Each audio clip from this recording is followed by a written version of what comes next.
Ang mga pagkakamaling paulit-ulit na nangyayari ay hindi lang basta malas. Mga babala ito ng mas malalim na pattern na patuloy na humihila sa maraming tao nang hindi nila namamalayan.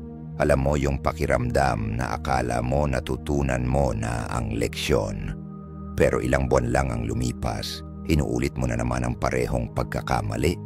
Nakakainis, nakakalito, at minsan nakakasakit pa. Sa video na ito, ibabahagi ko ang 5 malinaw na palatandaan na maaring ikaw ay naipit sa paulit-ulit na siklo ng pagkakamali. Hindi ito yung mga obvious na senyales na laging pinag-uusapan. Ito yung mga nakatagong pattern na madalas hindi napapansin hanggang sa huli na ang lahat. Pagkatapos mong panoorin ang video na ito, mas madali mong makikita ang mga warning signs na ito sa sarili mong buhay at tuluyan kang makakawala sa sumpa ng pagkakamaling paulit-ulit mong nagagawa. At maniwala ka, gugustuhin mong panoorin ang buong video na ito ng maigi. Bawat bahagi ay konektado sa susunod. Kung kapos ka sa oras, mas mabuting panoorin ito sa 1.5 patak o 2 patak na bilis kaysa sa mag-skip-skip. Dahil kahit isang senyales lang ang mamiss mo, pwede ka nang manatili sa paulit-ulit na siklo ng pagkakamali. Tara na, simulan na natin. Naranasan mo na bang sabihing, hindi ako makapaniwala? Ginawa ko na naman. Parang may sira ang utak mo, isang kakaibang loop na paulit-ulit na pinapatugtog ang parehong pelikula ng pagkakamali. At ang pinakamasaklap, kadalasan ay hindi mo ito napapansin hanggang sa huli na ang lahat. Ito ay dahil lahat tayo ay may tinatawag na emotional blind spots. Para itong mga tagong bahagi kapag nagmamaneho ka. Tiningnan mo na ang mga salamin, tumingin ka na sa paligid, pero laging may isang anggulo na hindi mo pa rin makita. Hayaan mong magbahagi ako ng isang nakakatawang bagay na madalas mangyari sa akin. Ayos lang ang araw ko, tahimik, normal. Tapos biglang may isang taong magkokomento lang ng kaunti tungkol sa trabaho ko.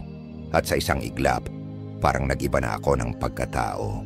Nagiging defensive ako, masungit, at gumagawa ng mga desisyong pinagsisisihan ko sa huli. Ilang taon ang lumipas bago ko napagtanto na hindi ito basta-bastang nangyayari. Ito pala ang unang emotional blind spot ko na aktibo. Ngayon, ganito ang totoo tungkol sa mga blind spot na ito. Hindi lang sila basta random na sandali ng maling paghusga. Espesipikong mga emotional trigger ito na nagsisimula ng chain reaction sa utak mo. Isipin mo silang parang mga emotional landmine na nakabaon sa araw-araw mong buhay. Hapakan mo lang ang isa at boom, nawawala agad ang matinong pag-iisip. Ang unang senyales na baka isinumpa kang ulit-ulitin ang parehong pagkakamali ay ang pagkakaroon ng mga hindi mo nakikilalang emotional blind spots na palihim na kumokontrol sa mga desisyon mo. Ang dahilan kung bakit napakadelikado ng mga blind spot na ito ay dahil inaagaw nila ang normal na proseso ng pag-iisip ng utak mo. Ang tawag ng mga siyentipiko dito ay emotional hijacking. Kapag ang emotional na bahagi ng utak mo ang kumontrol sa halip na ang rasyonal, nangyayari ito sa loob ng ilang millisecond bago pa man makareact ang logical part ng isip mo. Ilan sa mga karaniwang blind spot ay ang takot na ma-reject na nagtutulak sa iyo na sumang-ayon sa mga bagay na ayaw mo naman talaga. Paghahangad ng aprobasyon na pumipigil sa iyo na magsalita. Takot sa conflict na nagtitiis ka kahit nasa masamang sitwasyon ka na. At kawalan ng tiwala sa sarili na siya ring nagpapasabotahe sa sarili mong tagumpay. Pamilyar ba? Karamihan ng tao ay may isa o dalawang ganitong blind spot na tahimik na nagpapatakbo ng buhay nila nang hindi nila namamalayan. Pero may isang simpleng paraan para mahuli mo ang mga blind spot na ito habang nangyayari. Sa susunod na makagawa ka ng pagkakamaling nagawa mo na dati, kumuha ka ng papel at isulat ang bawat emosyon na naramdaman mo bago mangyari ang pagkakamaling iyon. Galit ka ba? Natakot? O pakiramdam mo ba ay hindi ka na-appreciate? Gawin mo ito ng ilang ulit at makikita mong uulit-ulit ang parehong emosyon bago ang parehong uri ng pagkakamali. Ang nakakagulat dito, kapag nakita mo na ang emotional blind spots mo, nawawala na ang halos lahat ng kapangyarihan nila sa iyo. Para itong pagbukas ng ilaw sa isang madilim na silid. Nawawala ang mga nakakatakot na anino kapag nakikita mo na kung ano talaga ang nandoon. Ngayon, paano mo tuluyang matatakasan ang mga emotional trap na ito? Una, kailangan mo silang pangalanan. Literal, bigyan mo ng pangalan ang mga emotional blind spot mo. Tawagin mo sila kapag nagpaparamdam na. Halimbawa, ayan na naman si takot ko sa rejection. Gusto na naman akong pilitin na magsabi ng oo. Kapag ginawa mo ito, lumilikha ka ng distansya sa pagitan mo at ng emosyon. Pangalawa, gumawa ka ng 5 segundo na pause rule. Kapag naramdaman mong may malakas na emosyon na umaangat, magbilang ka hanggang 5 bago ka magsalita o gumawa ng kahit ano. Ang maliit na paghintong ito ay nagbibigay ng oras sa iyong thinking brain para makahabol sa iyong emotional brain. At pangatlo, bumuo ka ng habit na tinatawag na emotional pre-check bago gumawa ng mahahalagang desisyon. Tanungin mo ang sarili mo, nasa maayos ba akong emosyonal na estado para gawin ang desisyong ito ngayon? Kung hindi pa, subukang ipagpaliban muna hanggang humupa ang emosyonal na bagyo. Maaring matagal nang ang iyong mga emotional blind spots ang nagpapatakbo ng mga desisyon mo sa buhay. Pero simula ngayon, maaari mo nang bawiin ang kontrol dahil ang awareness ang unang hakbang para maputol ang sumpa ng paulit-ulit na pagkakamali. Lahat naman tayo napapako sa ganitong sitwasyon. Nangakong hindi na mauulit pagkatapos masaktan. Pero ilang buwan lang ang lumipas, ayan na naman, pareho pa rin ang pagkakamali. Pakiramdam mo parang paulit-ulit mong ibinabangga ang ulo mo sa parehong pader. Pero bakit nga ba ito nangyayari kahit pa totoo ang hangarin nating magbago? Naalala ko ang isang kaibigan kong laging nakakarelasyon ang parehong tipo ng taong emotionally unavailable. Sa tuwing nasasaktan siya, lagi niyang sinasabi, "Ngayon, natuto na talaga ako." Pero pagkalipas lang ng 3 buwan, ayun na naman siya. Parehong sitwasyon, ibang tao lang. Ramdam ko ang sakit sa mga mata niya at marahil naranasan mo na rin ang parehong frustration sa sarili mo. Dito pumapasok ang pangalawang senyales na baka nakatali ka sa siklo ng pagkakamali. False learning. Ang false learning ay isang tusong bitag ng isipan kung saan naniniwala tayong natuto na tayo mula sa karanasan. Kahit ang totoo, mababaw lang ang naintindihan natin. Para itong pag-aalaga sa tinik sa balat, kahit na ang totoo may impeksyon na sa loob. Pwede kang gumaan ang pakiramdam panandalian, pero ang totoong problema ay patuloy pa ring lumalala sa ilalim. Ang nakakalito sa false learning ay parang totoong pagkatuto ang pakiramdam nito. May aha moment ka. Gumagawa ka ng taos-pusong pangako sa sarili. Buo ang paniniwala mong magiging iba na ang takbo ng mga bagay-bagay, pero hindi naman talaga nagbabago. Kaya ano nga ba talaga ang nangyayari? Kapag nakaranas tayo ng masakit na pagkakamali, natural sa ating utak na maghanap agad ng kahulugan para makausad tayo at mawala ang sakit. Kukunin natin ang unang aral na may saysay at agad natin itong yayakapin. Kaya lang, madalas ay hindi natin napapansin ang mas malalalim na pattern na siyang tunay na ugat ng pagkakamali. Halimbawa, sabihin nating palagi kang nagkakautang dahil sa labis na paggastos. Pagkatapos ng bawat krisis sa pananalapi, maaaring iniisip mo, kailangan kong maging mas maingat sa pera. Mukhang makatuwiran, hindi ba? Pero ang ganitong mababaw na pagkaunawa ay hindi talaga tumutugon sa ugat ng problema. Maaaring ginagamit mo ang pamimili bilang paraan para makabawi sa stress. O baka naman, hindi ka talaga naturuang mag-budget ng maayos. O kaya, sinusubukan mong makisabay sa mga kaibigan mong ibang-iba ang kalagayang pinansyal kumpara sa iyo. Nangyayari rin ito sa trabaho. Halimbawa, baka palagi kang nagkakaroon ng conflict sa mga boss mo. At sa bawat pagpapalit mo ng trabaho, iniisip mo, kailangan ko lang talaga ng mas maayos na manager. Pero paano kung ang totoo, nahihirapan ka sa pagtanggap ng feedback o hindi mo malinaw na naipapahayag ang mga pangangailangan mo?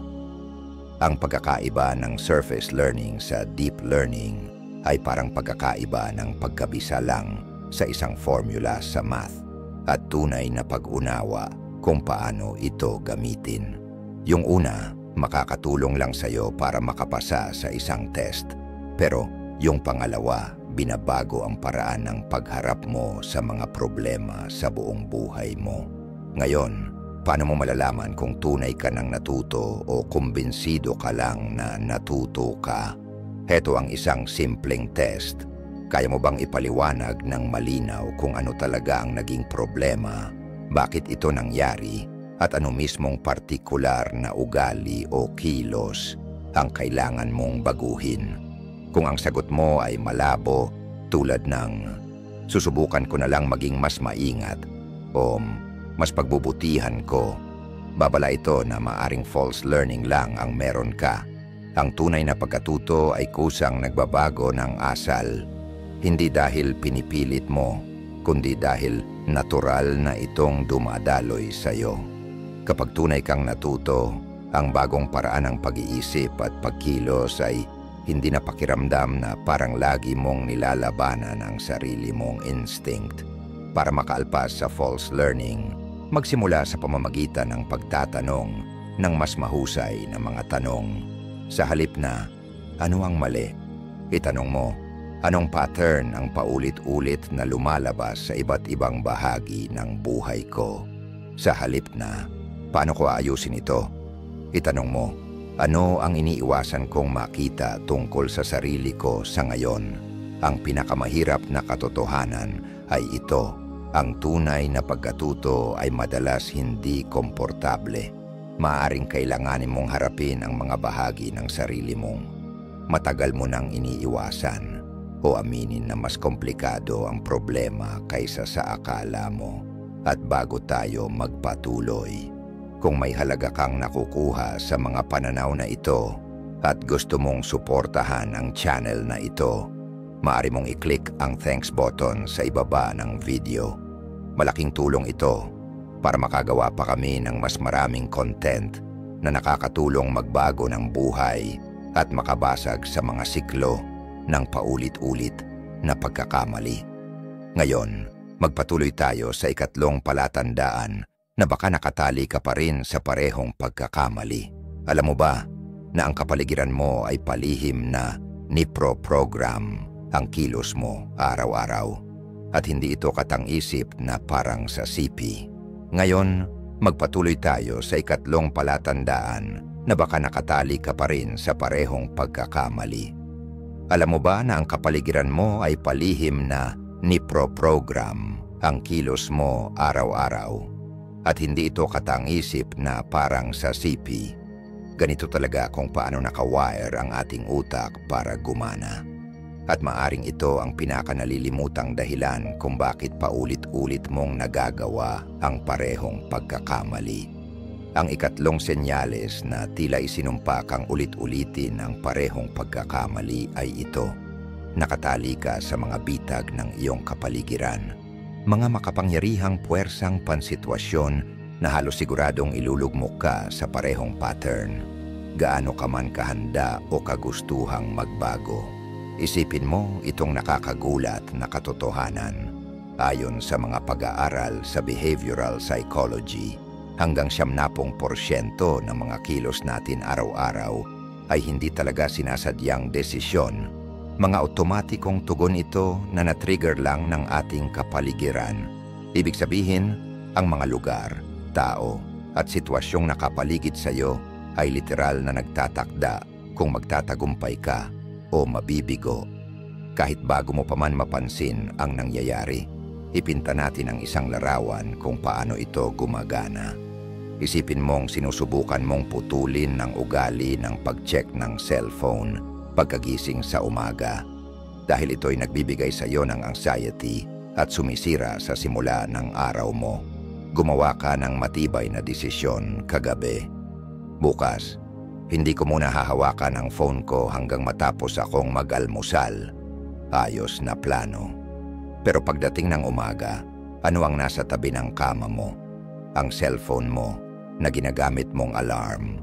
Automatiko mong inabot ito at bago pa man lubusang magising ang isipan mo, nag-i-scroll ka na sa mga notifications at dahan-dahan mo na namang nararamdaman ang parehong pagkabalisa.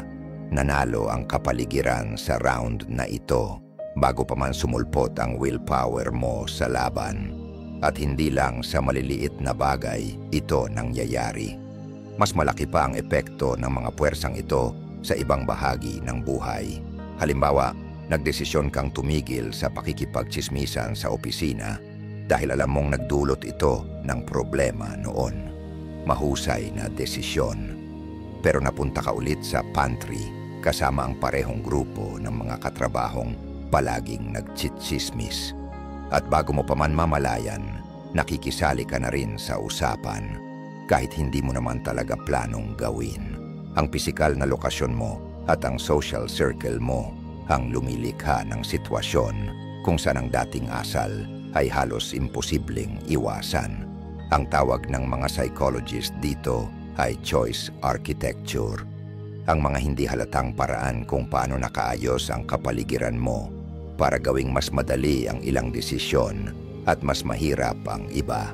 Parang pumasok ka sa grocery at lahat ng matatamis na merienda ay nakapwesto sa eye level at sa checkout lane, habang ang mas masustansyang pagkain ay kailangang hanapin pa. Inayos ng tindahan ang mga pagpipilian mo para maging halos automatiko ang ilang desisyon. At ang totoo, ang mga personal mong kapaligiran ay gumagawa rin ng ganito sa iyo ngayon. Nakakagulat man, pero totoo, ang willpower ay isang mahina at di maaasahang estratehiya sa pagbasag ng siklo ng paulit-ulit na pagkakamali. Ang umasa lang sa lakas ng loob ay parang pagsuswimming paakyat sa isang rumaragasang ilog. Maaring umabante ka sandali sa pamamagitan ng purong effort. Pero sa huli, ang agos pa rin ng kapaligiran mo ang mananalo. Kaya ano ang solusyon? Sa halip na labanan ng agos, baguhin mo ang direksyon ng ilog. Ang strategic environmental design ay mas makapangyarihan kaysa sa willpower kailanman. Magsimula sa pamamagitan ng tinatawag kong environmental audit. Tukuyin kung aling mga partikular na kapaligiran ang palaging nagtitrigger ng mga asal na gusto mong iwasan. Ito ba ay mga tiyak na lugar, partikular na tao, mga oras ng araw, o mga digital space tulad ng social media apps? Kapag natukoy mo na ang mga trigger environments na ito, maaari mo na silang i-redesign para suportahan ang mga layunin mo sa halip na sirain ang mga ito.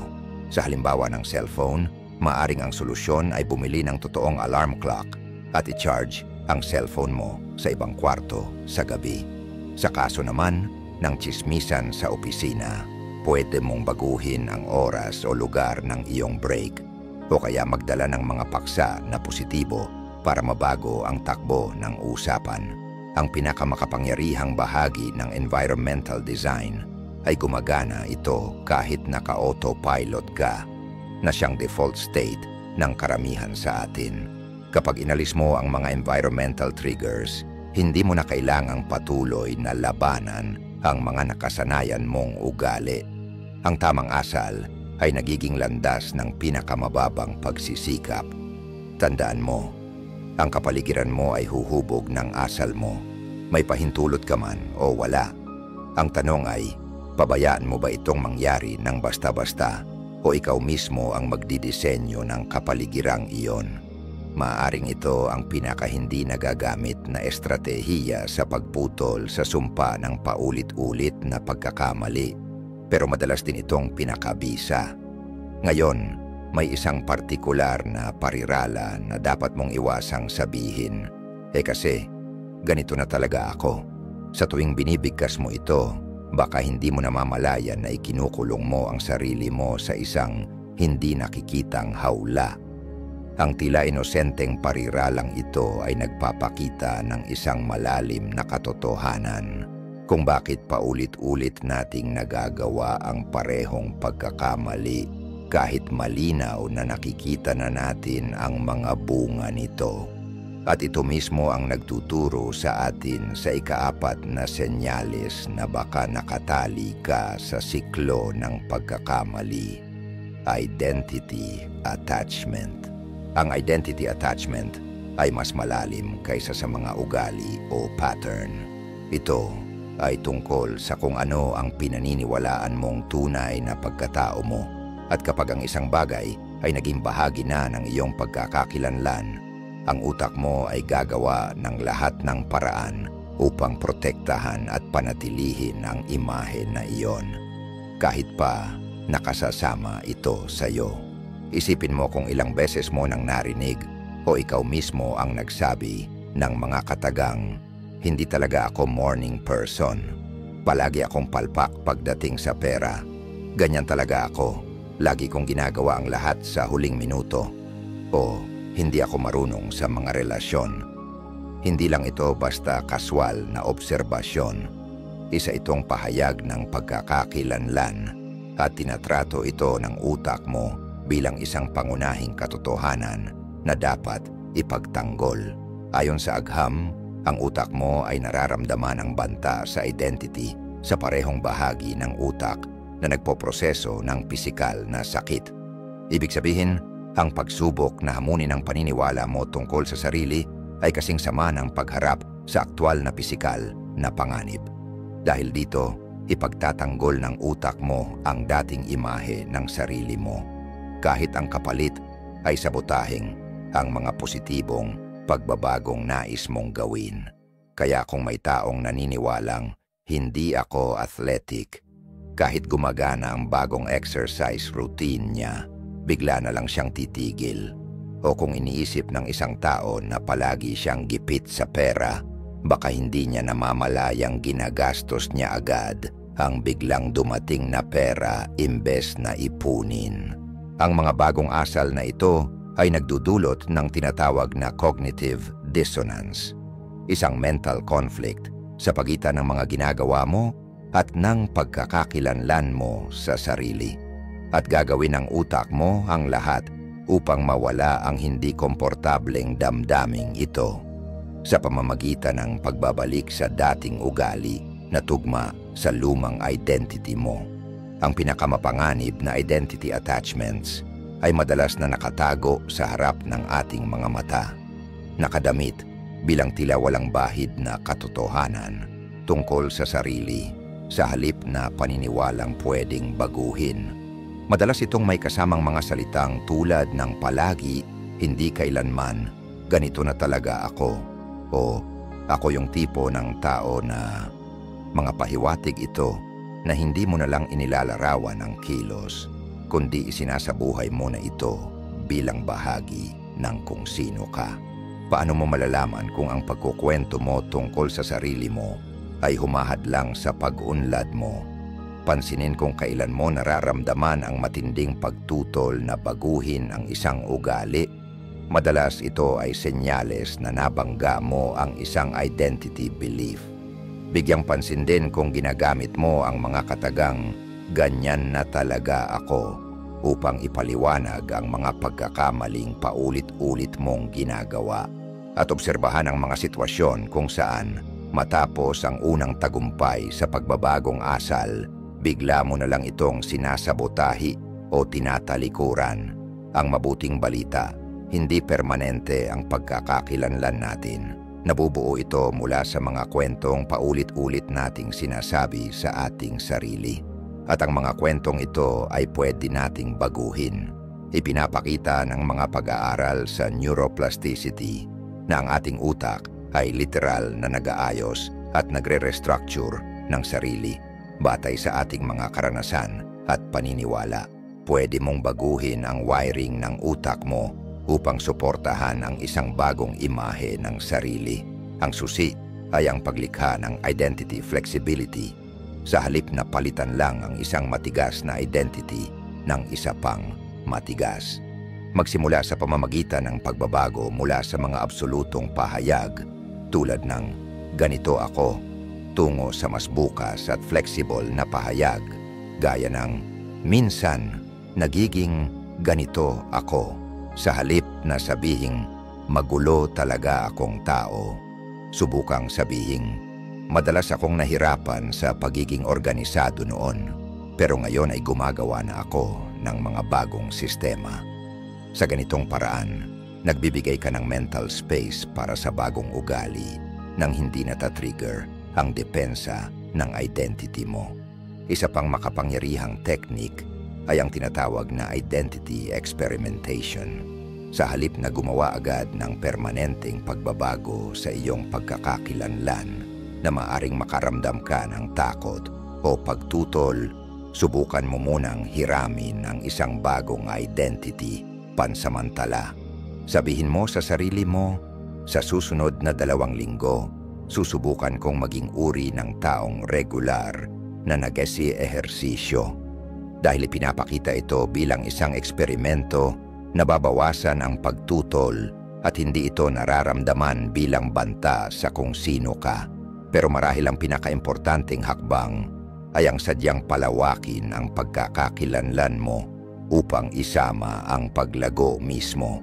Kapag ang pagiging taong handang matuto at magbago ay naging bahagi na ng iyong pagkatao, ang pagbabago ay nagiging tugma sa imahe mo sa sarili. Imbes na maging banta rito, ang pagkalas sa hawla ng matigas at nakakahong pananaw tungkol sa sarili ay maaring ang pinakamalalim na pagbabago na maaari mong gawin. Dahil kapag hindi ka na nakakulong sa kung sino sa tingin mo ang ikaw, malaya ka nang maging kung sino ka talaga sa potensyal mo. Ngayon, napaisip ka na ba kung bakit may ilang tao na tila natural na natututo at umuunlad, habang ang iba naman ay paulit-ulit sa parehong problema taon-taon? Ang pagkakaiba ay kadalasan hindi talino o willpower, kundi ito ay ang pagkakaroon ng epektibong feedback systems. At ang ikalimang senyales na baka isinumpa kang ulitin ang parehong pagkakamali ay ang kawalan ng malinaw na feedback loops sa buhay mo. Sandaling pag-isipan ang mga problema mong paulit-ulit na bumabalik. Mga pagsubok na kahit ilang ulit mo nang sinubukang ayusin ay tila bumabalik pa rin. Ngayon, tanungin mo ang sarili mo. Paano ko ba malalaman kung talagang umuusad ako sa mga problemang ito? Anong partikular na impormasyon ang kinokolekta ko para masukat ang pag-unlad? Kung katulad ka ng karamihan, maaring wala kang malinaw o konkretong sagot. Kung walang feedback loops, para tayong nagmamaneho ng nakapiring at napapansin lang natin na tayo'y nalilihis ng daan kapag nabangga na tayo. Napakahusay ng utak natin sa filtering. Pinipili nito ang impormasyon na tumutugma sa kasalukuyan nating paniniwala. Kaya kung wala tayong sadya at sadyang feedback system, natural nating i-ignore ang mga palatandaang inuulit lang natin, ang lumang pattern, hanggang hulay na ang lahat. Isipin mo ang isang pagkakataon sa buhay mo kung kailan parang biglang sumulpot ang isang problema.